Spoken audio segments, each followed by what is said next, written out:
joints, blowing warm air in our faces. Our hands get stickier as we wipe our orange mouths on paper napkins and laugh about nothing, brimming with this giddy feeling that rises in us like bubbles in a champagne glass. This feeling called end of exams. But we've promised that we aren't going to talk about them. We're done. No use realizing now that we've made a mistake on question 3B or whatever. I'm never going to think about maths again. So, we're talking about the summer. The summer. Capital T, capital S. The biggest summer of our lives, between school and uni. We'd better stop booking stuff for our trip soon, Ritika says, spearing a piece of broccoli with her fork. It's all getting super expensive already. I groan. I've only just finished worrying about exams, and now Ritika is bringing up another thing to stress about. You know my mum says I have to get a job first before I can even think about going on holiday with you. Right. Ritika points the broccoli at me. So, get a job. Can't I have one moment to chill? Elsie, it's not going to get any easier if you keep putting it off. You sound like my mum. We make faces at each other. Ritika eats the broccoli. Why don't you try that comic shop? It's not like I haven't thought about it. I don't know. The guys who work there don't seem that friendly to me. Like, I've never had a bad interaction with them, but I've also never had a good one either. I've seen them chat with other customers, but they never talk to me, which kind of puts me off the idea of working there. You do love your comics, though.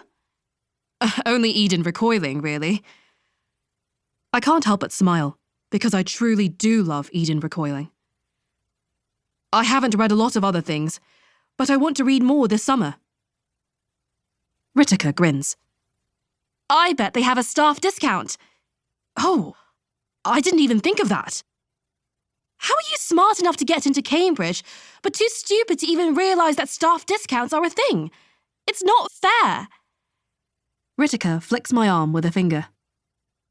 Ow! I flick her back. Hey, what's Jake doing this summer? Are you sure you don't want him to come with us on this trip? Doesn't he feel left out? Ritika says. About that... The staff-only door opens with a distractingly noisy yawn, yielding an old Chinese man with a duster, humming something almost familiar. The woman behind the counter, probably his wife, barely looks up at him, too absorbed in an episode of a K-drama playing on her tablet. I know it's a K-drama because Ritika knows it's a K-drama.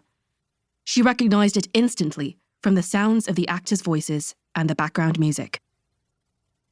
I watch the old man as he walks with shuffling steps, dusting the framed watercolours of lakes and mountains. Vistas of tourist spots in China, I think. Places I've never been. I find myself staring at this man. His wrinkled forehead, his sagging face, his scrawny arms in that short-sleeve white button-down. And suddenly, I'm overwhelmed. Like eating something you don't expect to be so spicy, and it's fine at first, positively bland, but then it sets your mouth on fire, singes your tongue, licks its flame all the way down into your stomach. My throat hurts. I feel a gentle touch on my arm. Hey! Ritika's voice is soft. You okay? I blink and turn back to her, hoping she can't see the wet shine of my eyes. But she's looking at the old man too. Yeah, I'm fine. Your mum's back today, right? Yeah. Her gaze shifts back to me, and she squeezes my arm, so I assume she has noticed my tears. How are you feeling about all that stuff with your grandparents? How do I feel? I wish I had a breezy answer, or at least something coherent, but the words come sluggishly. I don't know. I've been too busy with exams to really process any of it. But apparently